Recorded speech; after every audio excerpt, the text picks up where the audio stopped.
Summer may be drawing to a close, but Bondi is still full of surprises. Morning, guys. Make sure you don't expose yourself to the sun after having a big night, eh? But some suffer from more than a hangover after a big night out. We'd finished two bottles of something. We'd finished something. Tom and Josh, both 17, are from Sydney's west. They've come to the tower in a spot of bother.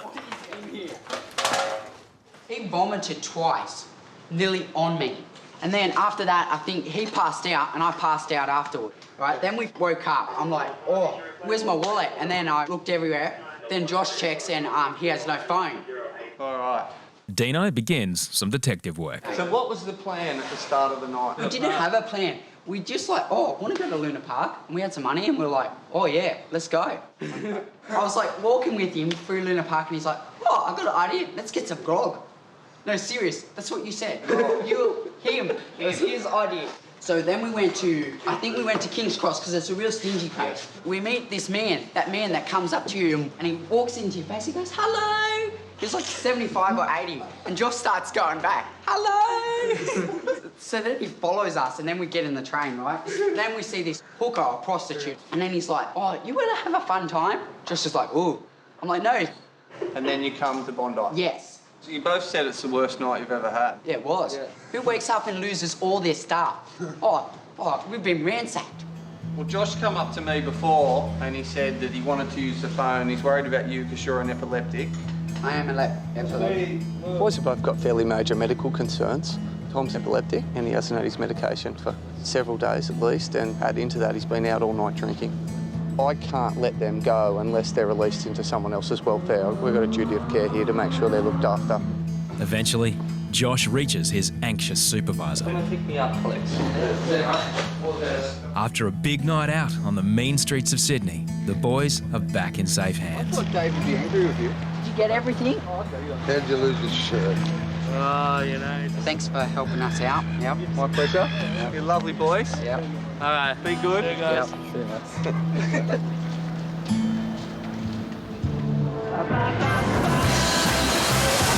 At Sydney's favourite playground, watching out for the young and the reckless is a lifeguard's lot.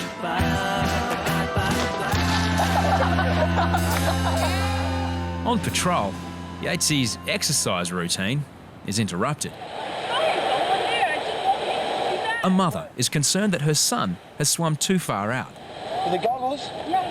What's his name? Press that button. Louder.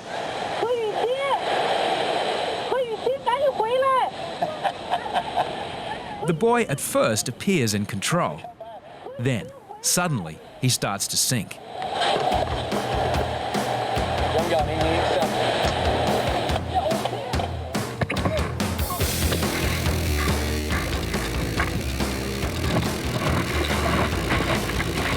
That guy was gone for all money. A surfer has kept the boy afloat. Very lucky. Very lucky. Got the leg. Come on, mate. Think about it, right? I think Yates is having a bit of trouble getting the guy on the board. It should be a simple pickup, but as they drift further out to sea, things aren't going according to plan. That's not okay. They can on now. Oh, mate. What up, ladies? On this thing, mate. This could go down in the record books, the longest, funniest rescue. We're floating out to sea, dude.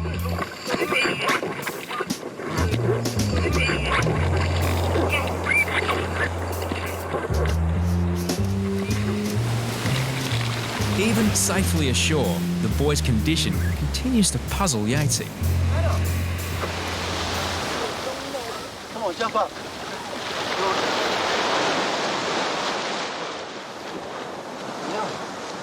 Have you got a sore leg or something? Maybe, can you swallow water? Ask him if you... Too weak, you know. You just can't swim. It's Yu Xin's first swim at Bondi. So tired, no power to. Yeah. Lifeguards decide to check his pulse to get to the bottom of his condition. Just going to pop this on your finger. With vital signs okay, it appears Yushin is suffering from simple exhaustion. I think he's tired over there. So I just called the safeguard, and the safeguard is very nice. No, I was watching him, and he was asleep. And when he heard his mum voice, he's like, saw him shake his head, he's like, help. That's when he started yelling out for help. It's dangerous over there, so... Right. So never do this again. Maybe.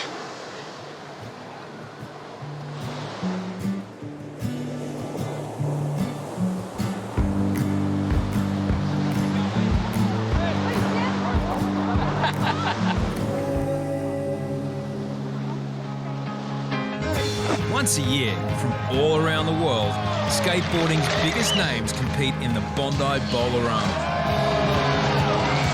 Old hand Sergi Ventura is among the major crowd pullers. This year, he has high hopes of a podium finish. Late in the afternoon, an accident is reported in the bowl. Apparently it really hit hard. Ambulance, he's bleeding. Hey, please. Ambulance. Sergi Ventura hasn't moved since cracking his head against the concrete. He's bleeding really badly. Ambulance! Back to the sweet times, the hot nights. Everything is gonna be alright in the summertime. Baby, in the summertime, that is where I'll be. Just relax, Serge. You're fine, Serge. You're fine. We just gotta relax. Okay. Take a breather. Yeah. Put a clean towel on, clean towel. Okay, it looked like you were dead. Keep the pressure. Relax. Heavily concussed and bleeding, Sergi could have significant head injuries.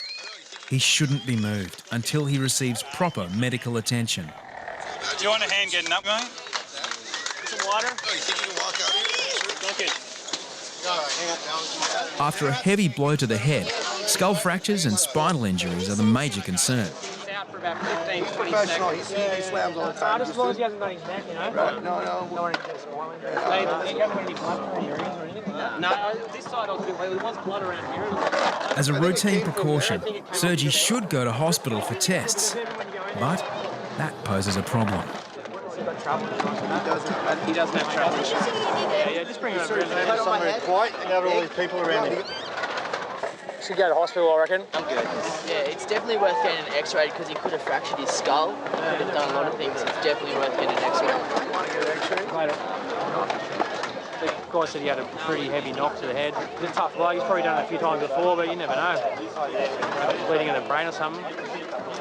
But, you know, he can make his own decision. He's a big enough boy. He just fully slapped on the back of his head, just like smack. He should have been wearing a helmet, but he was just warming up. He was only just beginning. Like he's been a professional skateboarder for 20, 30 years. So he was actually a backup dancer for Madonna at one stage as well. I think I went up for a backside air disaster and I kind of came down the wall, and when the sun's hitting on the wall, it kind of gives like a sheen film, and I guess I just hit my head. Sergi is out of the competition, but he's wisely decided to heed Lifeguard's advice. My buddy right here is going to take me to the hospital and get checked out and see if everything's okay. Man, that sucks. The Hawaiian tradition of stand-up paddleboarding has become the latest fad at Bondi. Lifeguard Ben Quigley has been mastering the art. Weighing over 20 kilograms, the oversized boards are difficult to control. Sometimes, things go wrong.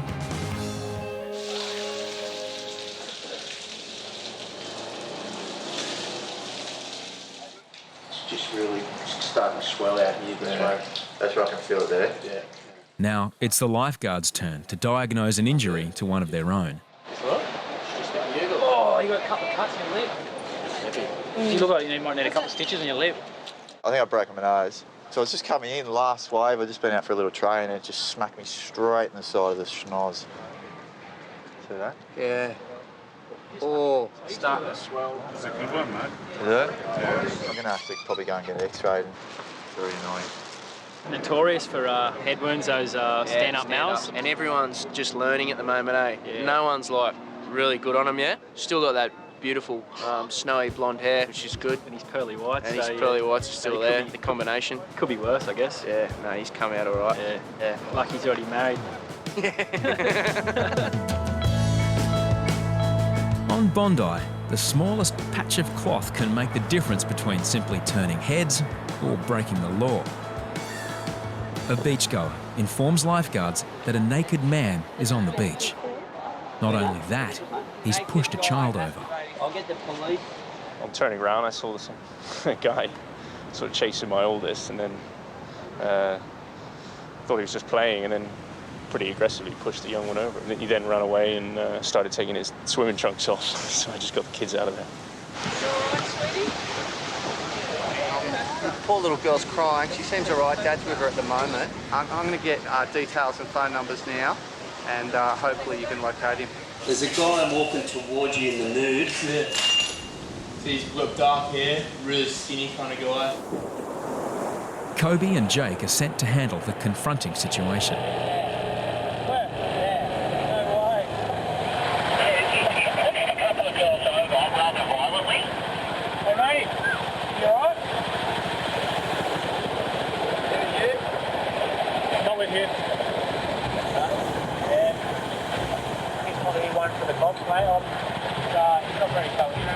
Lifeguards have no powers of arrest.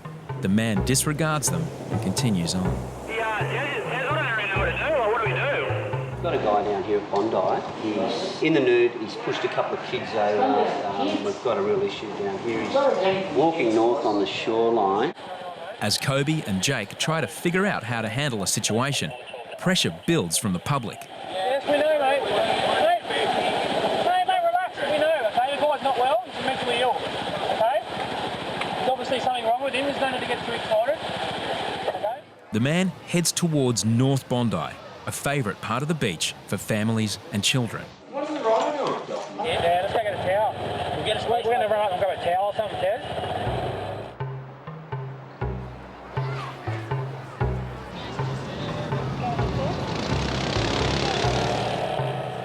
As lifeguards arrive, the man does an about-face.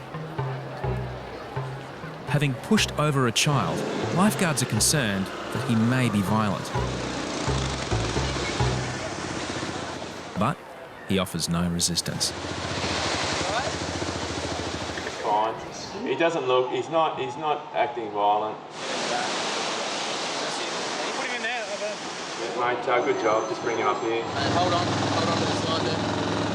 Until police arrive, lifeguards do their best to care for the disoriented man. You all right, buddy? Mate, can you put these on for us? Can you put some shorts on? For us? Good boy. Good work, mate. Do you want some water?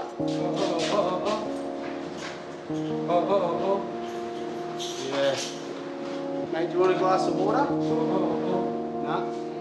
It's unfamiliar territory for Whippet.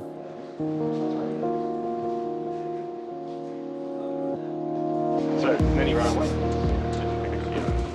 Not long after police escort the man away, his carers arrive at the tower. Where are Bondi police?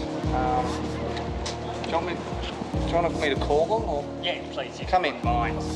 Lifeguards discover the man has been separated from his group on an excursion. Yeah, sort of just decided to go off on his own. Disappeared. Yeah. So you're happy? They head off to take him back into their care. See you later. I had never dealt with something like that. He just needed someone to look after him. Bondi is a stage for some of nature's great spectacles. As a southerly buster rolls in, beachgoers turn tail and head for home.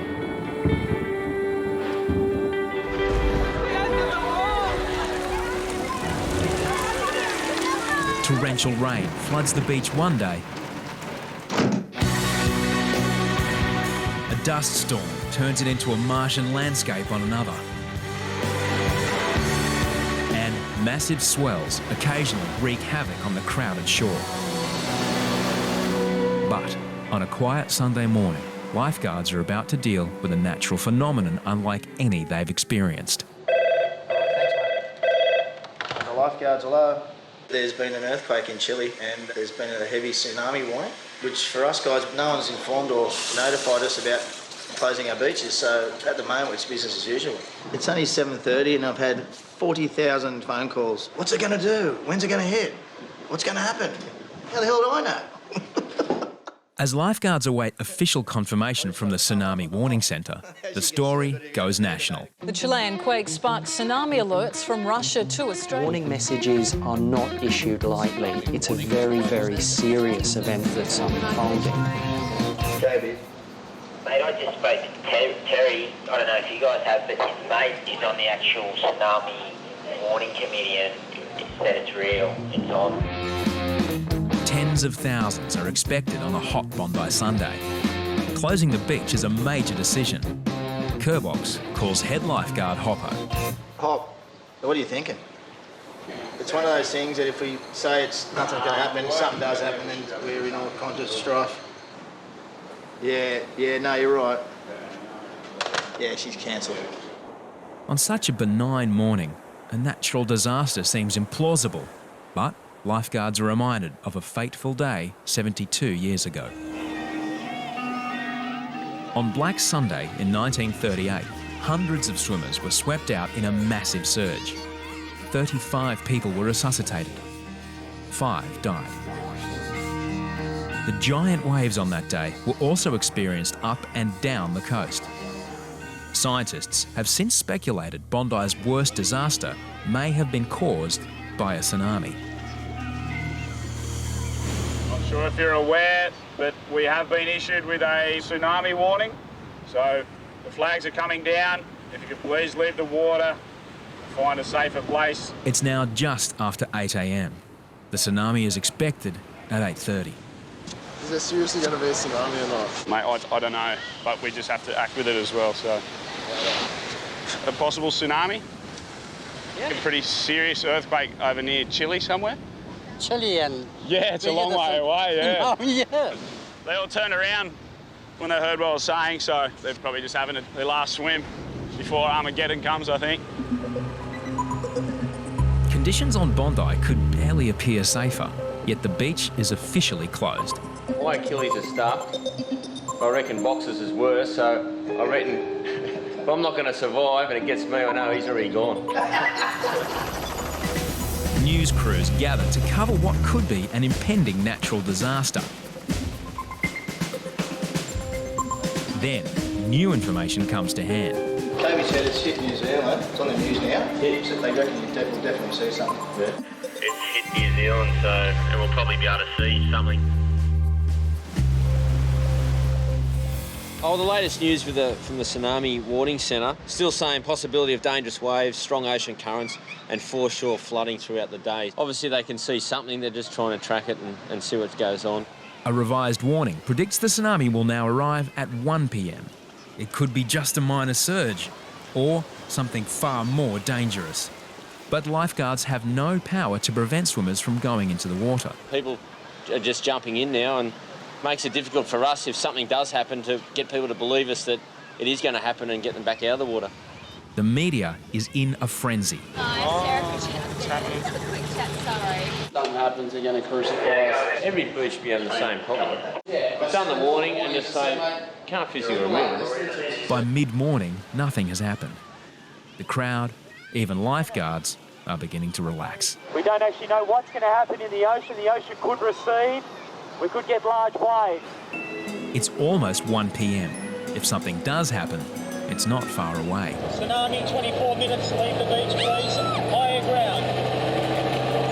I think the tsunami will not come here.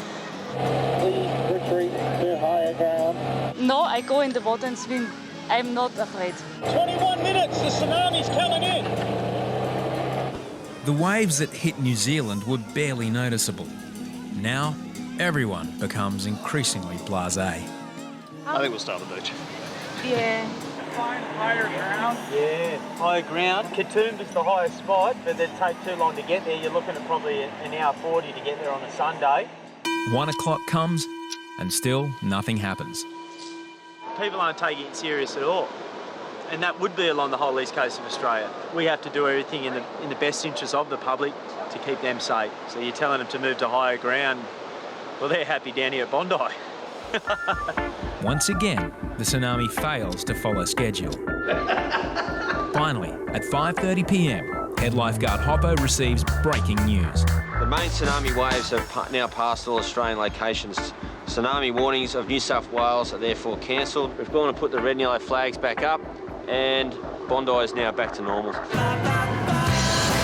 After one of Bondi's most bizarre days, swimmers safely return to the joys of the surf, and lifeguards deal with things they're a little more familiar with. Fabio has dislocated his shoulder. No, can you just pull? Nah, we're not allowed to. Oh, maybe in the back. Oh, now it's stuck there. Is it back in? Hope so. Yes. That was pretty good. Thanks for your help, mate. No problem. Weird joint. Next time on Bondi Rescue, a midnight swimmer lost at sea. I've got his car keys, I've got his clothes. They're assuming this is pretty sort of serious at this stage. It's not likely for him just to take off. He's got no mental illness. I mean, what would you think?